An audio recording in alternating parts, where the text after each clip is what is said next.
Hey guys, what's up? My name is Alisha. I'm here today to actually tell you the story of a little girl who wanted to become the best performer and entertainer out there in the world. She grew up dancing, and her dream was to become a superstar. When she was 15 years old, she was invited to be the backup dancer for Hong Kong's biggest canto pop star, Eason Chan. When she got the opportunity, she freaked out and she said, "Oh my God, if I get to dance with a superstar, one day I get to become a superstar." After she finished her performances with Eason Chan, she had this fire inside of her body. She was yearning to do more of these kind of shows and performances. She thought to herself, one day maybe I can hire dancers and I can headline my own tour and go around the entire world. One thing she received during this tour was a Backstage VIP pass with her picture and her name on it. This is the VIP pass that I got when I was 15 years old and invited to dance with Eason Chan. This VIP pass means a lot to me because although I had tons of crazy stories about what was going on behind the scenes and in the green room backstage that I could share with my friends and family, a lot of people didn't actually have a backstage pass to what was going on up in here. I had to wake up at 6 in the morning, I had to rush to school, get my homework done, get good grades, fulfill all my extracurricular activities, and manage to make time to socialize with my friends. I also then had to go straight away to the concert hall after school and sit in a makeup and hair chair for 2 to 3 hours and getting my hair tugged and pulled by the hairstylist. I had about 100 pins in my hair, and I would know that because I would count them on the way home. It's a lot. But yeah, that experience was amazing for me because I learned how to I would whip out my math homework and I'd manage to learn how to multitask. So despite all those struggles and hardships that I went through at 15 years old, it taught me a lot. It made me want to become this superstar that I was yearning to become. So I told my parents, hey, I'm not going to follow the normal timeline that everyone does. Secondary school, university, and then career. I want to do my career now. So after I finished secondary school, I took a gap year, and that was the biggest calculated risk of my life that I took till today. After I took the gap year, I realized I had to put myself out there as a performer, a singer, and a dancer. So I started posting videos online on YouTube of me singing. And a company found a video, and they discovered me and asked me to join this competition. The competition was going to lead into creating a girl group. Our girl group was called Blush. Now, Blush went on to open up for acts like Justin Bieber, Diana Ross, the Black Eyed Peas, Jessie J, and more. We were amazing. We kickstarted our career so fast, people wanted to see more of us. So it was a lot of pressure on us, but we realized that in the music world, your first impression may as well be your last impression. So, fast forward to when I was 21 years old. We finally realized that it was time to go to more events. When our girl group Blush moved to Los Angeles, I was completely alone. Even though I had my girls with me, I didn't know anyone in the US. I had no family, no friends. It was scary. I'm sure some of you here today studying at HKU or who have flown from overseas to Hong Kong to study and go into this next phase of your life have felt this before. That sense of insecurity, that sense of fear. I felt that too, moving to the States. When our girl group moved to LA, we didn't have the top fashion stylists or influencers helping us, telling us how we should walk, talk, dress, and look. We had to do a lot of it on our own. It was a lot of self-discovery and self-learning. And I was 18 years old at the time. I had no idea what I wanted to look like, what kind of woman I wanted to be. I would get a lot of criticism about looking too fat, too short, too this, too that. Today, we all turn on our television, we get on Instagram, and we get on Facebook, and we swipe through pictures. And we don't realize how much struggle these public figures have on them. Not just about their body, about who they are as people. And there's a disconnect. Even though we're so connected, there's still a disconnect. I was very body conscious. I was told so many different things, and I wanted to believe these expertise and advice from people in the industry because I didn't want to be narrow-minded. This jacket itself was a jacket that I purchased 8 years ago and was told that it looked horrible on me. But hey, I'm still rocking it today, right? I fell in love with this jacket, and clearly I rebelled against my management and kept the jacket. Till today, I wear it, I go out with my friends, and I love this jacket. Because it's not just about the jacket, it's a reminder to me that I stay true to myself. This jacket made me feel like Alisha, so I kept it in my closet. Now, moving on, I was 21 years old, and you know what we can do in the US when we're 21 years old, right? I see some of you guys out there. Other than that, I want to let you guys know what I was doing. When I was 21, it was actually on my birthday, I was preparing to go to the Grammy Awards, and I was going to walk the red carpet with the legendary producer of Michael Jackson, Quincy Jones. This was an amazing experience.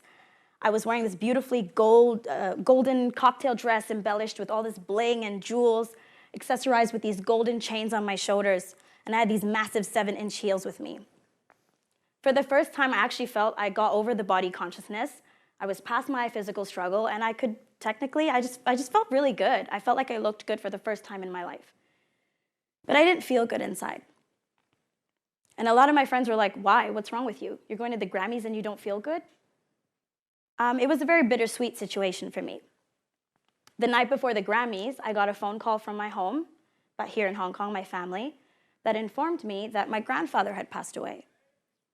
Now, what are you supposed to do? You dream about going to the Grammys as a child, and then you're told, hey, one of your family members has passed away. My heart just sunk.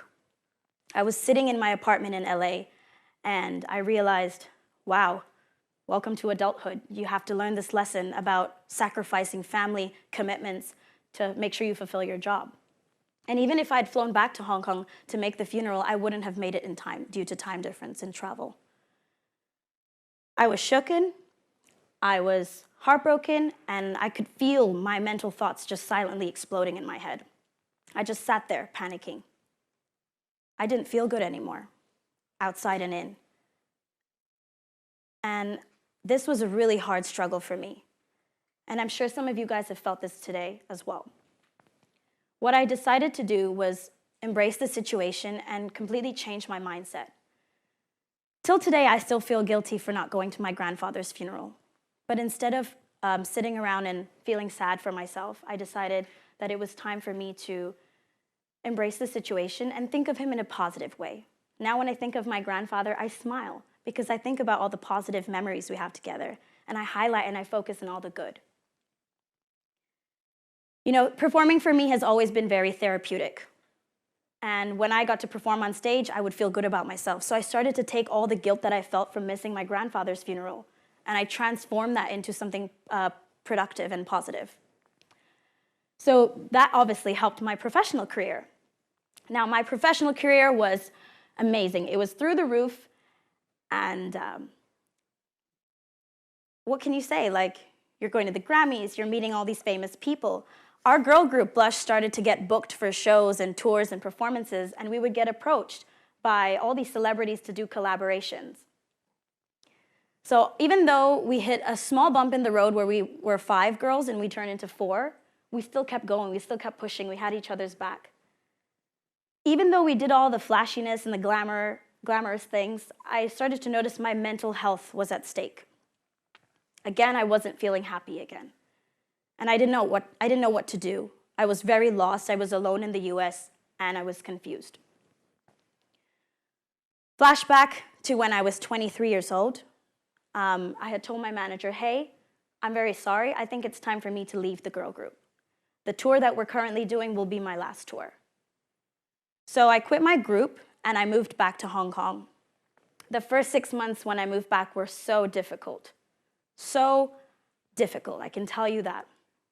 It changed me for the rest of my life. In those 6 months, I became stuck. I was in a rut. I was unmotivated. I almost felt lifeless and numb. I had no motivation to meet my friends. I had no motivation to see my family members. I literally convinced myself and told myself, hey, you're not meant for performing. You don't deserve to perform anymore. This struck me in a way that changed my course of action. I realized, am I going to sit there and marinate in my pain and feel sorry for myself? Or am I going to create a life for myself and kickstart again where I can become happy, healthy, and humble? We have to all realize today that if we're stuck in a rut or something's happening to us, the world is still going to move on. It's our choice to get out of that. With amazing supportive friends and family, some of which are here today, I got out of that rut and I kickstarted my engine again. I ignited that fire again. I got a part-time job working in sales and retail, completely different from performing arts. Yep, you can imagine all the customer service and the different things I would handle like admin. But you know what? It gave me a whole fresh set of skills that were new to me. And it was kind of cool. I didn't realize I had those skills. And after that, I realized, hey, I'm going to be okay. Then I decided to go and get my degree. I pushed and got my business degree, and here I am today with a business degree and an entertainment company. I realized that when a struggle comes your way, you need to take it. You need to embrace it. Challenges are going to come whether we like it or not. It's all about how we handle it. Today, I have come to the conclusion that struggle is actually a movement. It will put you back into motion, just like dance. When we prepare for dance, we take 2 steps back and we move 2 steps forward. I know you guys all know that because that's salsa. We do that in hip hop too. If we're about to pop and lock, we will prepare and 1, and 2, and 3. You guys have seen a lot of things going on TV like the Olympics. You see a racer about to run. He will take a preparation step. A toy, a child playing with a toy. They pull and wind the toy back before it can move forward. So today, when you guys have struggles in life and things are setting you back, don't marinate in pain. Don't soak in that struggle. Embrace it. Take that struggle and realize that it's preparing you to move forward. As Napoleon Hill once said, strength and growth come from continuous effort and struggle. So today, I want to leave you guys with the message that if you're not sore, you cannot soar. Thank you very much.